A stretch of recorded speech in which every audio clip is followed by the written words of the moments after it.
Hi there, South Florida. It is Wednesday and it looks beautiful out there, but don't let this picture fool you, because even though we are seeing plenty of sunshine breaking through some low-lying clouds, it's warm, it's muggy, and it will be setting the stage for some afternoon storms to be triggered by the leading edge of a cold front that will move in later this afternoon.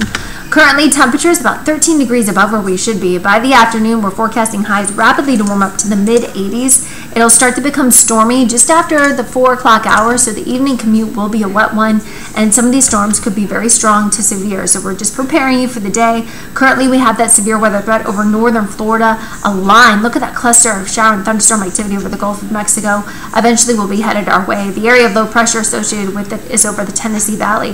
This system's so strong, there's so much cold air behind it that it's snowing in parts of Illinois and towards Missouri, as far south is Arkansas and Tennessee. Incredible. So for us, late day storms possible. Tomorrow we'll see a slight chance of a shower very early in the morning. We'll clear out and dry out, and the breeze will take place. It'll be a cool Thursday. Even colder weather is expected for Friday and the weekend. Have a great day.